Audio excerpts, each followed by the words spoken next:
Second part. The child with the mirror. Then Zarathustra returned again to the mountains and to the solitude of his cave, and withdrew from men, waiting like a sower who has scattered his seed.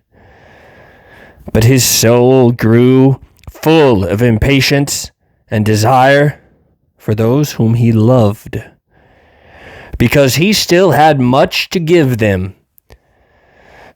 For this is what is hardest, to close the open hand because one loves, and to keep a sense of shame as a giver.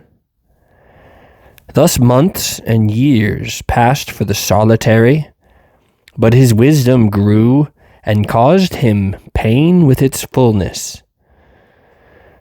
One morning, however, he woke before the dawn, reflected long, lying on his bed, and at last spoke to his heart. Why was I so startled in my dream that I awoke? Did not a child step up to me, carrying a mirror? "O Zarathustra," the child said to me, "look at yourself in the mirror." But when I looked into the mirror, I cried out, and my heart was shaken, for it was not myself I saw, but a devil's grimace and scornful laughter. Verily, all too well do I understand the sign and admonition of the dream. My teaching is in danger. Weeds pose as wheat. My enemies have grown powerful and have distorted my teaching, till those dearest to me must be ashamed of the gifts I gave them. I have lost my friends. The hour has come to seek my lost ones.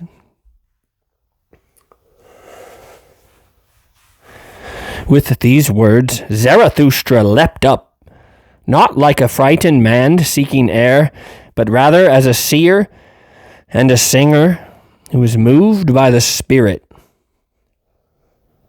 Amazed, his eagle and his serpent looked at him, for, like dawn, a coming happiness lay reflected on his face.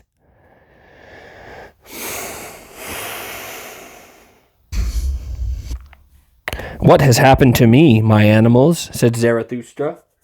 "Have I not changed?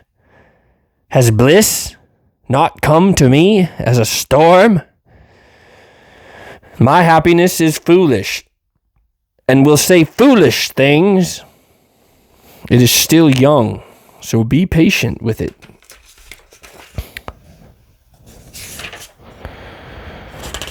I am wounded by my happiness. Let all who suffer be my physicians. I may go down again to my friends and to my enemies too. Zarathustra may speak again and give and do what is dearest to those dear to him. My impatient love overflows in rivers, downward, toward sunrise and sunset. From silent mountains and thunderstorms of suffering, my soul rushes into the valleys.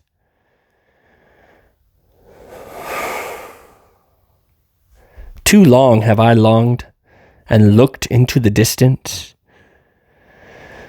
Too long have I belonged to loneliness. Thus I have forgotten how to be silent. Mouth have I become through, and the roaring of a stream from towering cliffs. I want to plunge my speech down into the valleys. Let the river of my love plunge where there is no way. How could a river fail to find its way to the sea? Indeed, a lake is within me, solitary and self-sufficient, but the river of my love carries it along, down to the sea. New ways I go. A new speech comes to me. Weary I grow, like all creators of the old tongues. My spirit no longer wants to walk on worn souls. Too slowly runs all speech for me. Into your chariot I leap. Storm! And even you I want to whip with my sarcasm. Like a cry and a shout of joy, I want to sweep over wide seas till I find the blessed isles where my friends are dwelling, and my enemies among them. How I now love all to whom I may speak. My enemies too are part of my bliss. And when I want to mount my wildest horse, it is always my spear that helps me up best as the ever-ready servant of my foot. The spear that I hurl against my enemies. How grateful I am to my enemies that I may finally hurl it. The tension of my cloud was too great. Between the laughter of lightning bolts, I want to throw showers of hail into the depths. Violently my chest will expand. Violently will it blow its storm over the mountains and thus find relief. Verily, like a storm come my happiness and my freedom. But let my enemies believe that the evil one rages over their heads. Indeed, you too will be frightened, my friends, by my wild wisdom, and perhaps you will flee from it, together with my enemies. Would that I knew how to lure you back with shepherd's flutes. Would that my lioness, wisdom, might learn to roar tenderly. And many things we have already learned together.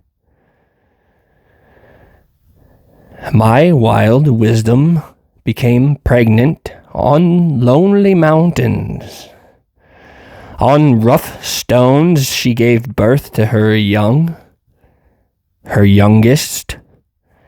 Now she runs foolishly through the harsh desert and seeks gentle turf. My old wild wisdom. Upon your heart, gentle turf, my friend, upon your love she would bed her most dearly beloved. Thus spoke Zarathustra,